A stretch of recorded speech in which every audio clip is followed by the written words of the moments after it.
Kolkata RG Kar medical കോളേജിൽ ബലാത്സംഗത്തിനിരയായി കൊല്ലപ്പെട്ട junior ഡോക്ടറുടെ മരണ സർട്ടിഫിക്കറ്റ് ഇതുവരെ ലഭിച്ചില്ലെന്ന് കുടുംബം. അപേക്ഷ നൽകിയെങ്കിലും ആരോഗ്യവകുപ്പിന്റെ അനുമതിയോട് മാത്രമേ സർട്ടിഫിക്കറ്റ് നൽകാനാകൂ എന്നാണ് ആശുപത്രി അധികൃതർ കുടുംബത്തെ അറിയിച്ചത്. കടുത്ത നീതി നിഷേധമാണ് കുടുംബം നേരിടുന്നത്.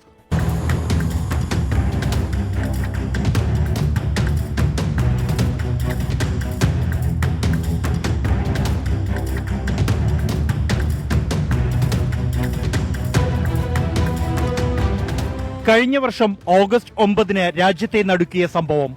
7 മാസത്തിനു ശേഷവും കൊല്ലപ്പെട്ടയാളുടെ മരണ സർട്ടിഫിക്കറ്റ് കുടുംബത്തിന് ലഭിച്ചില്ല. ഡോക്ടറുടെ മരണത്തിന് പിന്നാലെ തന്നെ മാതാപിതാക്കൾ മെഡിക്കൽ കോളേജ് വൈസ് പ്രിൻസിപ്പലിനെ കണ്ട മരണ സർട്ടിഫിക്കറ്റ് ആവശ്യപ്പെട്ടിരുന്നു.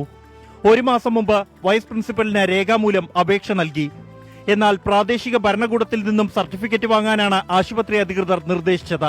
പ്രാദേശിക ഭരണകൂടത്തെ സമീപിച്ചപ്പോൾ ഡോക്ടർ മരിച്ചത് ആശുപത്രിയിലായതിനാൽ അവരാണ് സർട്ടിഫിക്കറ്റ് നൽകേണ്ടതെന്നായിരുന്നു മറുപടി.